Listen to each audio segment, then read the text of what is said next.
Votre matinale se poursuit sur la Sen TV, la première télé urbaine du Sénégal. Rebonjour à vous tous et bienvenue à ce journal. Le procès d'Hissène Habré, suspendu hier au premier jour de son ouverture, reprend ce matin au palais de justice de Dakar. Et l'ancien président tchadien avait refusé de comparaître, un fait constaté donc par voie d'huissier, mais le président de la Cour avait menacé hier de le faire comparaître à Manu Militari s'il persiste dans son refus de se présenter à la barre ce matin. L'homme fort donc de N'Djamena est jugé pour crime de guerre, crime contre l'humanité et acte de torture.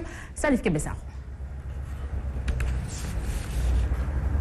Qu'Hissène Habré soit accueilli de force demain mardi pour comparaître. Une décision qui fait suite à la décision de l'ancien président du Tchad, accusé de crimes de guerre, crimes de torture et crimes contre l'humanité, de ne pas comparaître parce que ne reconnaissant pas les chambres africaines extraordinaires. Hissène Habré, le premier président africain à être jugé en Afrique, a aussi refusé de signer l'ordonnance que les chambres lui ont envoyée par le biais d'un huissier. Dans une lettre qu'il a adressée à ces chambres, il les traite de comités administratifs extraordinaires qui sont illégitimes et illégales. Selon toujours Hissène Habré, ceux qui y siègent ne sont pas des juges, mais de simples fonctionnaires remplissant la mission d'ordre. Et l'ancien président tchadien d'ajouter qu'il n'a à répondre à aucune démarche de ces comités administratifs extraordinaires. Un peu avant cette situation, les chambres africaines extraordinaires ont procédé à la phase protocolaire du procès de Hissène Habré qui s'est ouvert à Dakar, et tour à tour, le procureur Mbacké Fall, la coordonnatrice des avocats des victimes de Habré et le bâtonnier de l'ordre des avocats ont pris la parole. A signalé aussi le premier incident du procès causé par un groupe de souteneurs du président Habré qui a investi la salle scandant des slogans tels que « L'Afrique ne va pas mourir, honte à vous ». Le président des chambres... Quelle que soit l'issue du procès, Hissène Habré ne sera pas condamné à mort. C'est l'assurance que donne le garde des Sceaux, ministre sénégalais de la Justice, maître Sidiki Kaba, qui explique par ailleurs que le prévenu a le droit de refuser de comparaître, mais les chambres africaines extraordinaires peuvent aussi le contraindre à se présenter ou lui faire parvenir les comptes rendus d'audience. Maître Sidiki Kaba s'exprimait hier lors d'une rencontre avec la presse organisée en marge de la conférence internationale sur souveraineté des États de justice pénale internationale qui s'est ouverte hier à Dakar et qui prend fin ce mardi. Compte rendu de cette conférence, Fatla Mbedjo. La conférence internationale de la justice pénale internationale intervient au moment où le Sénégal entame un procès historique qui est celui de l'ancien président tchadien Hissène Habré. C'est une bonne coïncidence et c'est très important parce que la Cour pénale internationale, en fait, c'est une institution, mais c'est seulement une pièce d'un système de justice pénale internationale. Les juges nationaux sont très importants dans le système. Et justement, le début du procès est émaillé d'incidents. Le ministre de la Justice du Sénégal évoque alors certaines possibilités données aux juges. Et la loi le permet de le faire venir par la force. La loi a prévu aussi, il peut aussi constater son refus de comparaître et ensuite maintenant organiser le procès et lui donner une copie des comptes rendus quotidiens du procès qui sera contradictoire. Maintenant, quand il ne veut pas comparaître, c'est son droit. Quelle que soit l'issue du procès de Hissène Habré, l'ancien président tchadien sera épargné d'une condamnation à mort. Le ministre de la Justice en donne la certitude. Si le Sénégal l'extrade, il sera exécuté. Et le Sénégal ne le fait pas. Parce que le Sénégal est un pays abolitionniste. Et donc, par conséquent, en jugeant Hissène Habré ici, nous avons une certitude absolue. Il ne sera jamais condamné à mort. L'affaire Habré n'était pas le seul point à l'ordre du jour. L'ombre de Dadis Camara a plané. Le ministre guinéen de la Justice en a profité pour expliquer que l'inculpation de Dadis Camara suit sa procédure normale. Merci à Fatoulaye Mbaye Diop et bon retour. Parlons de tout à fait autre chose. Baccalauréat 2015, 4 filles sont placées en garde à vue depuis hier au commissariat central de Guédiawaye pour fraude. Il s'agit de 3 candidates à cet examen et leur complice, une étudiante nouvelle bachelière. Cette dernière transmettait de les corriger des épreuves d'anglais, d'histoire et de géographie par message à ses camarades. Et les faits donc se sont déroulés au lycée de Pikine. Elles seront présentées au procureur. Nous apprend notre correspondant à Guédiawaye, Mamadou Fofana. Certainement, Nous y reviendrons dans nos prochaines éditions. Environnement à Paris accueille au mois de décembre prochain une conférence sur le changement climatique, une rencontre organisée en collaboration avec l'Union européenne et qui verra la participation de plusieurs pays. L'enjeu donc la préservation de l'environnement pour un développement durable. Et le Sénégal s'engage dans la bataille et compte partager son expertise à Paris, même si notre pays n'est pas pollueur. Suivons donc les explications du ministre de l'Environnement, ici interrogé par Fatima Diop. Pour accompagner le chef de l'État dans l'exécution de son programme Plan Sénégal émergent, Serigne Saliou Thioune, fils du guide de Thiantakoun, vient de lancer le mouvement Dëggal Émergence ak Macky. Foofu président bëgg mu yegg laa bëgg. Macky Sall, c'est un président jeune comme nous. Il a une ambition, un très sérieux pour le Sénégal. Donc, son plan Sénégal émergent, nous jeunes, nous devons l'accompagner. Le président bëgg def yéeneem ci Sénégal. Face à la presse, le fils du guide religieux balaie d'un revers de main tout différent avec sa famille. Sans problème avec sa famille. Problème avec sa famille. Il y a quelques membres de ma famille qui devraient être là, mais ils ont une contrainte de temps, raison pour laquelle ils ne sont pas venus. Mais je n'ai aucun problème avec mes frères ou mon père. Nous vivons dans la paix. Dans le même sillage, Serigne Saliou Thioune dit avoir la bénédiction de son père.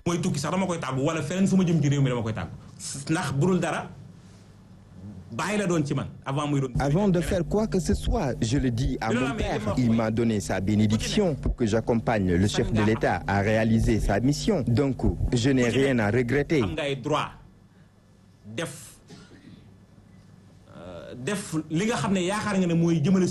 Le mouvement Dëggal Émergence ak Macky s'engage à vulgariser la vision du chef de l'État à travers une tournée nationale dans les prochains jours. Voilà, vous l'aurez certainement compris, on parlait environnement et là on nous a servi de la politique. Donc c'était là le cercle des souteneurs de Macky Sall qui s'agrandit. Le président de la République peut désormais compter sur Serigne Saliou Thioune qui a lancé hier dans l'après-midi un mouvement de soutien dénommé Dëggal Émergence ak Macky. Le fils donc de Cheikh Béthio Thioune, guide religieux des Thiantakoun, se dit en phase avec la vision du chef de l'État pour l'émergence du pays. Serigne Saliou Thioune balaie d'un revers de main ici tout différent avec sa famille dans son action de soutien à Macky Sall. Reparlons environnement. À Paris accueille au mois de décembre prochain une conférence sur le changement climatique, une rencontre organisée en collaboration avec l'Union européenne et qui verra plutôt la participation de plusieurs pays. L'enjeu donc la préservation de l'environnement pour un développement durable et le Sénégal s'engage plutôt dans la bataille et compte partager son expertise à Paris, même si notre pays n'est pas pollueur. Suivons ici les explications du ministre de l'Environnement, ici interrogé par Fatima Diop. Nous l'avons dit tout à l'heure et répété que le Sénégal va montrer son leadership parce que c'est un pays effectivement faiblement émetteur, mais un pays victime des conséquences des changements climatiques. Et donc on ne peut pas demander des ressources supplémentaires sans pour autant qu'on fasse aussi l'effort de diminuer nos émissions de gaz à effet de serre. Si on veut aller au-delà de nos possibilités, parce que eu égard à nos connaissances de nos capacités technologiques et de nos capacités techniques et financières, on ne peut pas faire plus qu'un certain pourcentage. Et si la communauté internationale veut que nous allons au-delà, que nous ayons plus d'ambition, et ça va demander plus d'efforts. Reparlons politique, mariage entre Parti socialiste et APR. L'heure est au renouvellement des vœux pour consolider le ménage secoué par les ambitions politiques du moment. Macky Sall propose de renforcer les Verts avec la gestion d'un haut conseil des collectivités, plus de ministères de direction, avant d'aborder la question majeure de la candidature à la présidentielle. Macky Sall, donc, un fin tacticien politique. Élément de réponse dans cette chronique de Pape Chassila. À défaut d'un Sénat morné, un haut conseil des collectivités locales au Parti socialiste et à Ousmane Tanor Dieng pour les maintenir aisément au sein de la majorité. Et ce n'est pas tout. Macky Sall et son régime proposent 3 portefeuilles ministériels aux Verts Ils n'en ont que 2 présentement, depuis l'éviction de Ali Haïdar du département de l'environnement, une dizaine de directions nationales et au moins les 2/3 des postes politiques du Haut Conseil. Part considérable du pouvoir à Tanor et à sa famille politique, le leader du Parti socialiste et ses fidèles seraient d'ailleurs favorables à la proposition. Reste à convaincre, dans leur rang, c'est vrai, et c'est la difficulté, ceux qui ont les yeux beaucoup plus gros, les ambitieux comme Khalifa Sall. Des négociations qui attestent une nouvelle fois de la génie politique de Macky Sall. Au mieux, il va faire du Parti socialiste de Ousmane Tanor Dieng d'un AFP de Moustapha Niasse, c'est-à-dire d'un tigre de papier. Et au pire des cas, pour les apéristes, le Parti socialiste va se diviser en 1000 morceaux. Les fidèles à Tanor dans la majorité présidentielle et le reste dans l'opposition. Au Sénégal, le président reste un surhomme qui a tous les pouvoirs entre ses mains périssables. La preuve, l'imam de la grande mosquée de Dakar, Alioune Moussa Samb, préfère être son militant que de jouer pleinement sa noble fonction de représentant du prophète de l'islam. Merci à Pape Chersila. À présent, parlons de l'actualité internationale. Au Burundi, ce mardi, 3 millions d'électeurs sont appelés aux urnes pour l'élection présidentielle, alors que le président Pierre Nkurunziza est candidat à un 3e mandat controversé, un scrutin qui se tient dans un contexte politique très tendu après la suspension du dialogue entre le pouvoir et l'opposition. Comme pour les législatives du 29 juin, l'opposition a d'ailleurs décidé de boycotter le scrutin. Une violente explosion causée par un kamikaze a fait de nombreuses victimes à la mi-journée en Turquie, à Surus plutôt, près de la frontière syrienne. Le dernier bilan officiel fait état d'au moins 31 morts, une centaine de personnes ont été blessées. Et l'attaque visait un groupe de jeunes qui s'apprêtaient à se rendre dans la ville kurde syrienne de Koban, où un autre attentat meurtrier a eu lieu quasi simultanément. Et les premiers éléments de l'enquête montrent que l'explosion est un attentat suicide et qu'il a été perpétré par Daesh arabe, l'acronyme plutôt arabe du groupe djihadiste État islamique, a affirmé le Premier ministre turc. Un mot sport avant de clore ce journal. Le dernier acte de la Ligue 1 se joue ce week-end avec de sérieuses chances de remporter le titre. Et l'actuel leader de ce championnat ne ménage aucun effort pour terminer à la première place de l'élite du football local. Un tour effectué dans les rues de ce quartier de la capitale sénégalaise montre l'effervescence des supporters de Niaritali, Grand Dakar et Biscuiterie qui veulent pousser leur club vers le sacre. Reportage à Aïcha Kamara. 2-0, Inch'Allah. 5 ans après son accession en Ligue 1, le NGB Niaritali a rendez-vous avec l'histoire. Ce sera ce dimanche à l'occasion de la dernière journée de Ligue 1 de football face au port autonome de Dakar. Le match qui anime déjà les débats dans le quartier de Niaritali, fief des Galactiques. Les supporters sont en train de se réunir pour pouvoir peindre le quartier aux couleurs de NGB, bleu, blanc, rouge. Je pense que avant le dimanche, je pense qu'il y aura des changements. Vous verrez que vraiment c'est la grande mobilisation. L'équipe et ses supporters ne comptent ménager aucun effort pour réussir la fête. Ça va être simplement une réplique de ce qu'on a déjà fait la semaine passée.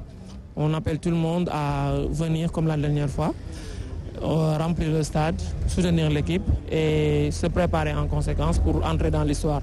Parce que NGB champion du Sénégal, c'est une grande première. Une manière d'annoncer la couleur. On va jouer facilement, mais on va le préparer comme les autres matchs là.